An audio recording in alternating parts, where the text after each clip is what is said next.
बिस्मिल्लाहिर्रहमानिर्रहीम। Welcome to my channel learn and teach who want to learn. आज की video में हम सीखते हैं कि एनुअल सेल्स टैक्स रिटर्न कैसे फाइल करते हैं। ठीक है, उसके लिए मैं यहाँ पे अगर आपको दिखा सकूँ, सेल्स टैक्स बेसिस में आप चले जाएं।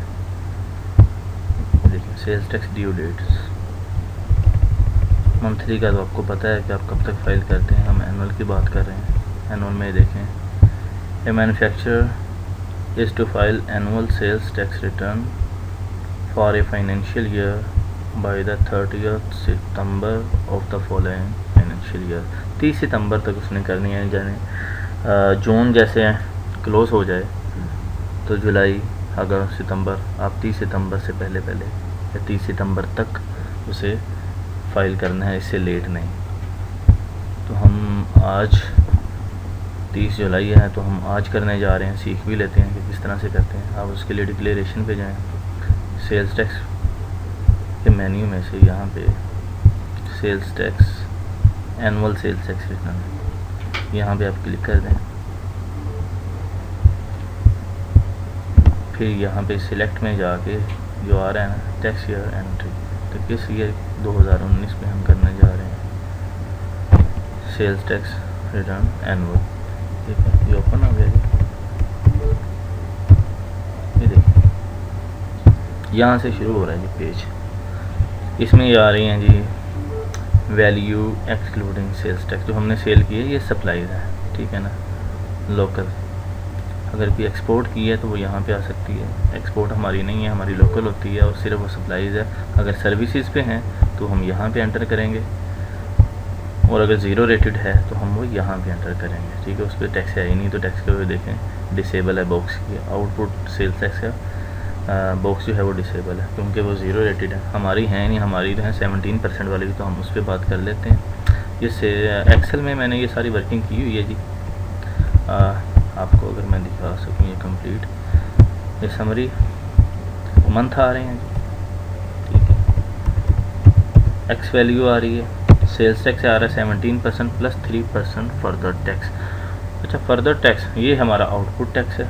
आउटपुट टैक्स जो इधर आ रहा है यही वाला आउटपुट सेल्स टैक्स। ठीक है, आउटपुट में हमारा 17% होता है, और कभी कभार उसमें फर्दर टैक्स ऐड हो जाता है। अनरजिस्टर्ड को हम जो रिटेलर है, अगर रिटेलर अनरजिस्टर्ड है जिसने फर्दर आगे सेल करनी है, तो उसके लिए 17% के साथ प्लस जो 3% फर्दर टैक्स भी ऐड हो जाएगा। ये होगा सिर्फ रिटेलर के लिए जो अनरजिस्टर्ड है। और अगर अनरजिस्टर्ड कोई बंदा, कोई कस्टमर ले रहा है आपसे और वो एंड यूज़र है, उसने यूज़ करनी है, उसने आगे सेल नहीं करनी, तो उसको फर्दर टैक्स चार्ज नहीं होगा। ठीक है, फर्दर टैक्स सिर्फ उसके लिए जिसने आगे फर्दर सेल करनी है वैल्यू ऐड करके। तो मैंने ये मेरे ख्याल में 2 महीनों में इस तरह से होगा, दिसंबर में है और जून में इस तरह से है। ये टोटल आ रही है जो हमारी सेल है, ये आउटपुट टैक्स है। अच्छा, आगे आप देखेंगे टैक्स पेड मैंने ये पूरे साल के ले लिए। आगे रिफंडेबल मेरा जो जुलाई में आ रहा था वो कितना एडजस्ट हो गया। ठीक है, और जुलाई में जो कैरी फॉरवर्ड आगे कर गया वो कितनी अमाउंट आ रही हुई आपके सामने 10.3 मिलियन। ठीक है, फिर वही अमाउंट मेरे पास आ गई अगस्त में। अगस्त में वो सारी एडजस्ट होगी। ठीक है, कुछ मैंने पे भी किया, वो सारा एडजस्ट होने के बाद मेरे पास ज़ीरो हो गया, रिफंड में कुछ नहीं था। फिर सितंबर में मेरे पास एक्सेस हुआ। ठीक है, नेट रिफंडेबल मेरे पास वो एडजस्ट में एक्सेस में चला गया। अक्टूबर में इसी तरह से, ठीक है, एडजस्ट होने के बाद ज़ीरो। फिर मेरे पास नवंबर में एक्सेस हुआ, वो एक्सेस आ गया, इसी तरह से वो फॉरवर्ड हो गया दिसंबर में। दिसंबर में कुछ एडजस्ट हुआ, कुछ फॉरवर्ड हो गया। जनवरी में जो हुआ फॉरवर्ड, उसमें से कुछ एडजस्ट होने के बाद कुछ फिर फॉरवर्ड हो गया। फिर फेब में छोटी अमाउंट थी, ये कुछ ये एडजस्ट हो गई, एडजस्ट होने के बाद ज़ीरो, और उसके बाद मेरे पास कैरी फॉरवर्ड नहीं आ रहा। ये मैं आपको रिटर्न में भी दिखा देता हूँ कि मेरे पास ये शो कर रही होंगी। अब ये जून की रिटर्न है, ये देखें सेल्स टैक्स रिटर्न जून में यहाँ पे मेरे पास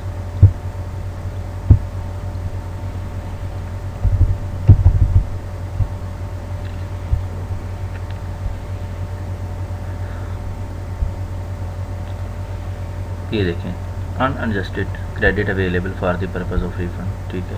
यहाँ पे ज़ीरो आ रहा है, कुछ नहीं है मेरे पास एक्सेस। इनपुट और आउटपुट की जो एडजस्टमेंट है वो हो गई है। ये मेरे पास इनपुट था 1.1 मिलियन है, ठीक है, 11,65,802 और आउटपुट मेरे पास था 6.1 मिलियन, ठीक है। इसका डिफरेंस जो है वही यहाँ पे हम पे कर रहे हैं जी। अब अगर मैं आपको दिखा सकूँ जुलाई 18 में अगर आप देखें तो ये हमारे पास जो है ना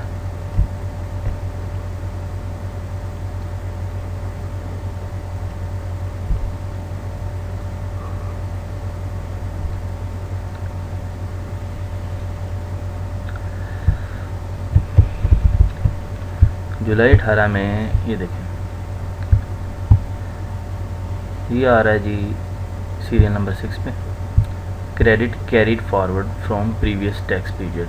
प्रीवियस टैक्स पीरियड में मंथली होती है, तो जून से जो एक्सेस था जून में वो हमारा जुलाई में यहाँ पे आ गया, ठीक है, 22.9 मिलियन जो यहाँ पे मैं आपको ये देखें ये जुलाई में मेरे पास इतना एक्सेस था। ये एडजस्ट हुआ बकाया ये जो है 10.3 मैं अभी आपको दिखा देता हूँ। 10.3 जो है ये एडजस्टेबल था उस महीने में, यानी कि इतना फिर भी बच गया था। ये 22.9 एक्सेस है। अब नीचे जाके हम देख लेते हैं सारा एडजस्ट होने के बाद मेरे पास 10.3 ये फिर भी एक्सेस है जो नेक्स्ट मंथ में एडजस्ट हो जाएगा, ठीक है। इसी तरह से करते करते जून में मेरे पास मैंने आपको शो भी करवाया कि मेरे पास एक्सेस नहीं था, जो यहाँ पे भी एक्सेस शो नहीं हो रहा है। जून में मेरे पास जितना इनपुट आउटपुट था उसका डिफरेंस मैंने पे कर दिया, ठीक है जी। अब आ जाते हैं यहाँ पे, तो रिटर्न को हम प्रॉपरली इसमें वैल्यू ऐड करना शुरू कर देते हैं जी। बिस्मिल्लाह करते हैं यहाँ से। तो ये जो अमाउंट आ रही है इसको हम ऐड करेंगे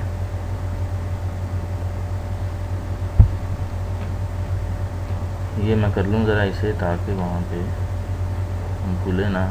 1343728193 इसे हम वहाँ पे ऐड कर लेते हैं जी। ये वैल्यू एक्स वैल्यू आ रही है मेरे पास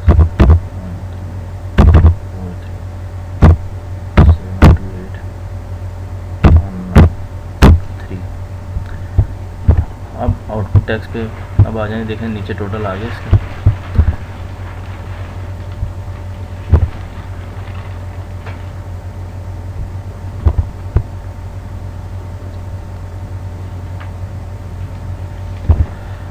आउटपुट में मेरे पास आ रहा है 2284434462। इसको हम वहाँ पे ले जाते हैं जी।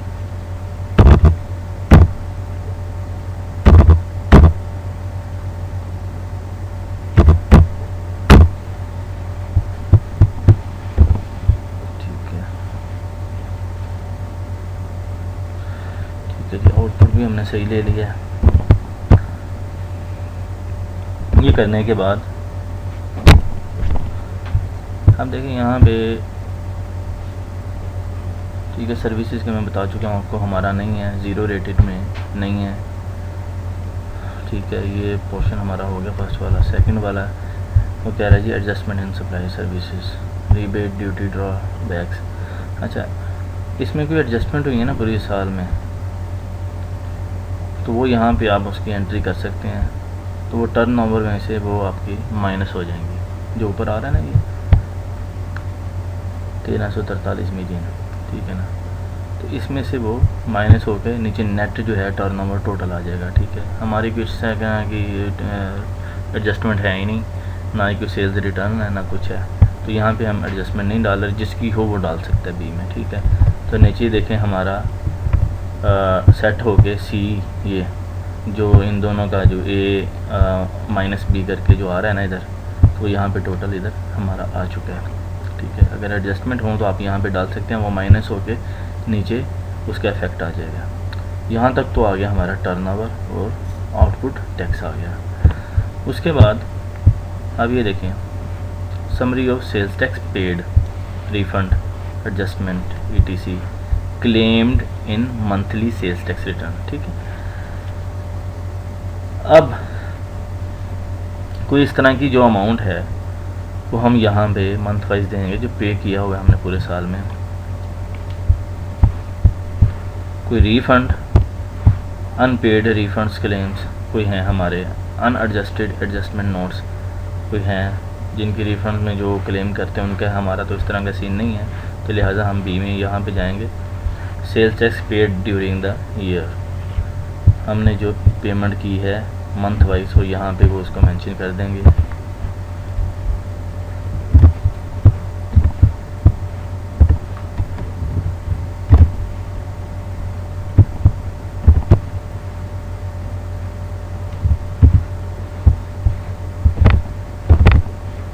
तरह से देखता हूँ कि यहाँ पे पिक कर लेता है कि नहीं, वैसे तो ये करता है।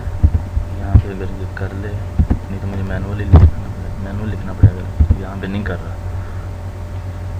अच्छा जी, आ रहा है जी 225119 225119, ये हमने पेमेंट कर दी जी जुलाई की। अगस्त में 7174111,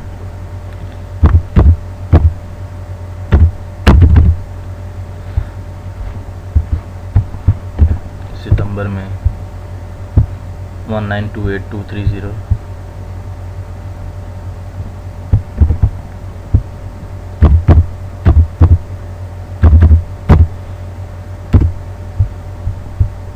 अक्टूबर में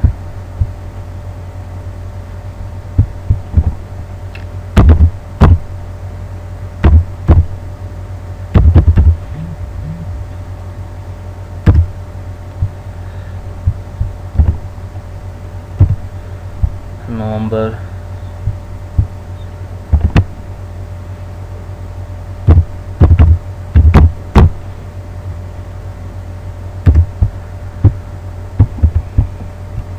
दिसंबर में,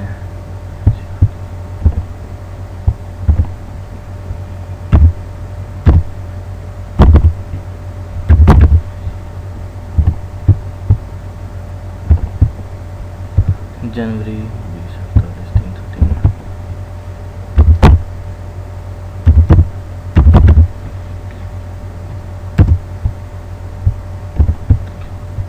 फेब में,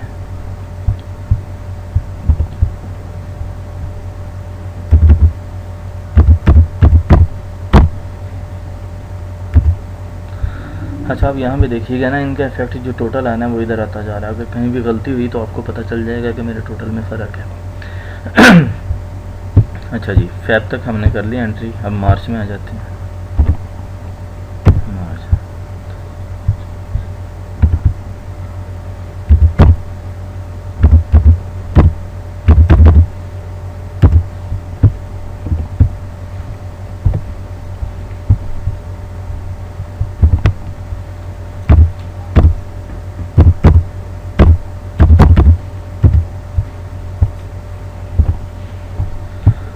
अच्छा जी, अप्रैल भी हो गया, मई और जून।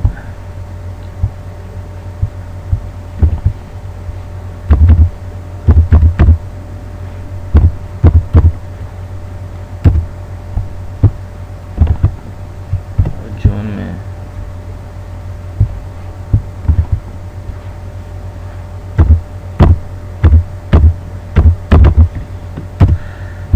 ठीक है जी, अब ये देखेंगे टोटल कितना आ रहा है, 83885925,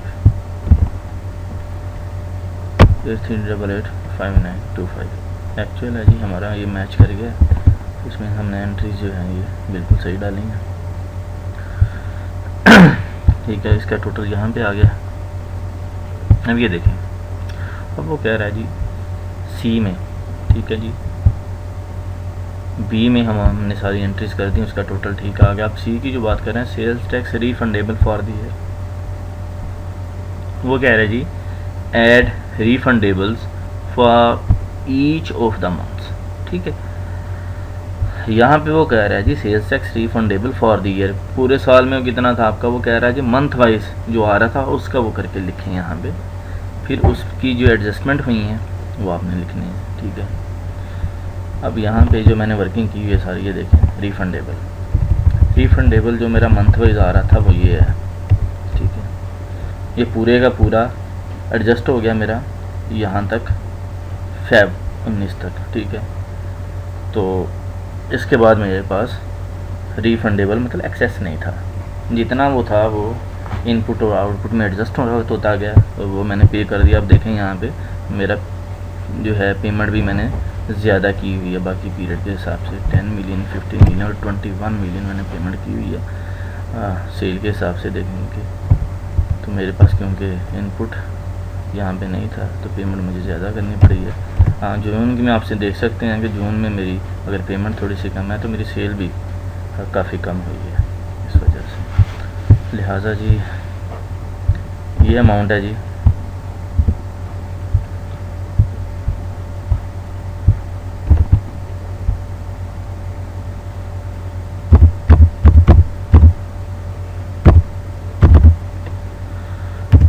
ठीक है जी, वो ये उसने दे दिया टोटल इसका ऐड करके कि मेरे पास ये था जी, ओपनिंग था नहीं मेरे पास कोई इस तरह से, ठीक है, पूरे साल में जो था।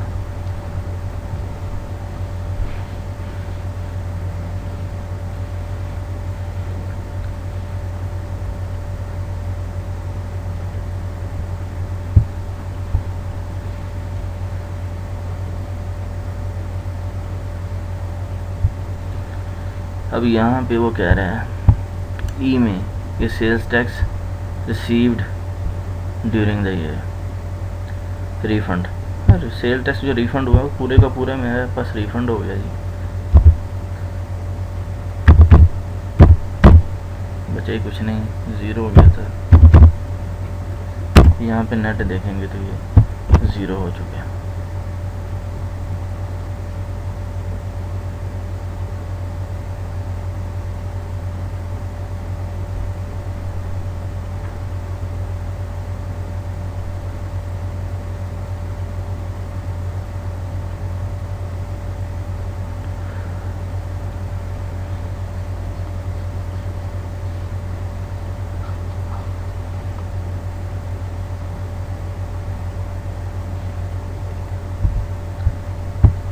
बस जी यहाँ तक है एंट्रीज इसकी, उम्मीद करता हूँ कि आपको यहाँ तक समझ आ गई होगी। यहाँ पे आपने और कुछ नहीं करना, इसे सेव कर देना। रिटर्न वो कह रहा है जी सेव सक्सेसफुली हो चुकी है। आप एक दफ़ा दोबारा देख लें कि अमाउंट ठीक है। अच्छा जी,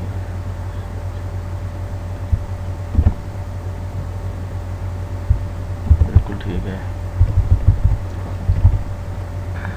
अच्छा जी, ये चेक कर लेते हैं एक दफ़ा।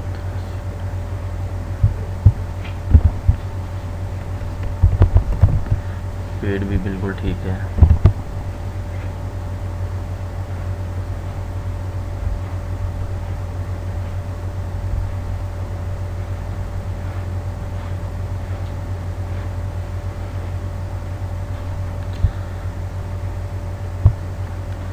बिल्कुल ठीक है जी।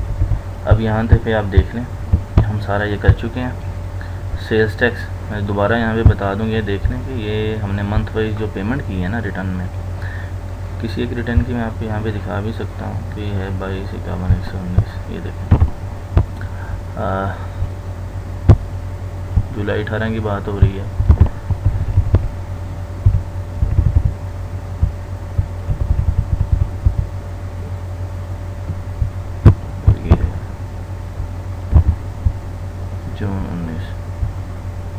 जून 19 में ये देखें हमने जो पेमेंट की है वो है जी, ये उसका PRB आ रहा है 4942,433 4942,433।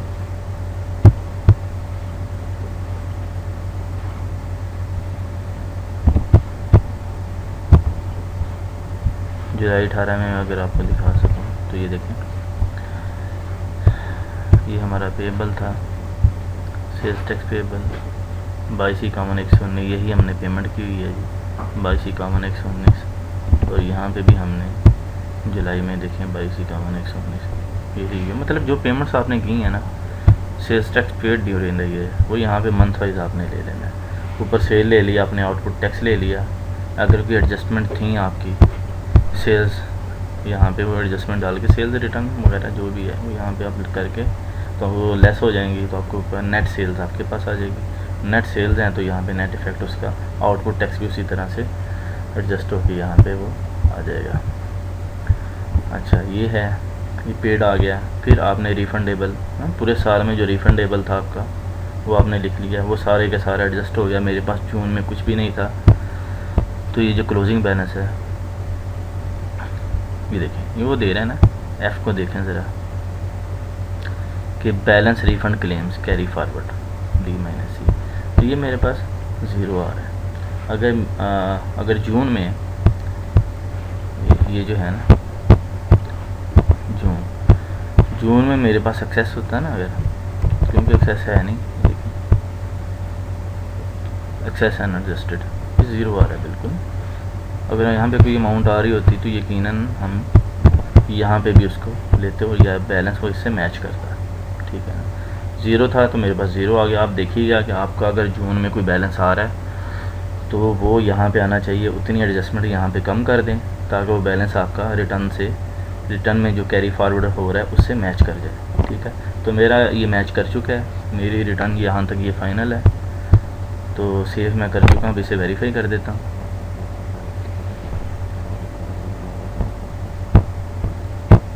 वेरीफाई को मैंने प्रेस किया, मेरे ख्याल में ऊपर जाना पड़ेगा, ये आ गया। अच्छा जी,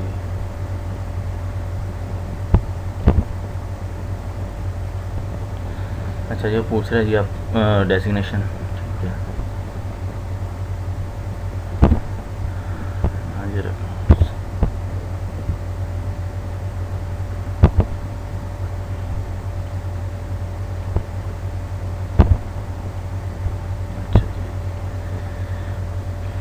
CNIC कह रहा है जी, दे दें यहाँ पे, मैं अपना ही दे देता हूँ।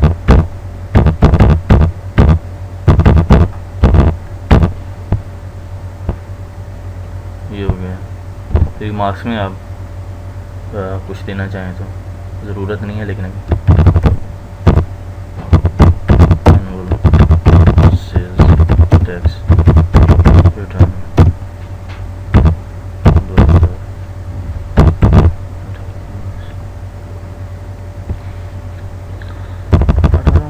2019 भी करते हैं, कोई इशू नहीं। 18-19 का मतलब वही है। कंफर्म वेरिफिकेशन करते हैं यहाँ पे। अब क्या कहता है, वेरिफिकेशन कंप्लीटेड सक्सेसफुली, ये हो चुकी है, ठीक है। अब यहाँ पे देखें तो सबमिट का बटन पहले इनेबल नहीं था, अब इनेबल हो चुका है, तो अब हम सबमिट कर सकते हैं। तो बिस्मिल्लाह करते हैं जी, सबमिट कर देते हैं।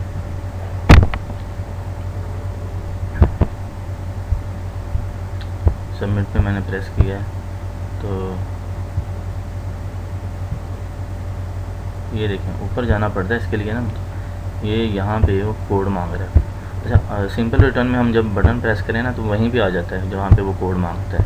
यहाँ पे आप देखिएगा कि एनुअल रिटर्न करते वक्त ना आप यहाँ पे वेट ना कीजिएगा, प्रेस करने के बाद ना, जैसे मैंने वेरीफाई किया था तब भी मुझे टॉप पे जाना पड़ा। अब मैंने सबमिट पे प्रेस किया है तो तब भी यहाँ पे वो शो नहीं कर रहा विंडो, उसके लिए मुझे थोड़ा ऊपर जाना पड़ रहा है। तो यहाँ पे आ रहा है जी पिन कोड, पिन कोड में मैं दे सकता हूँ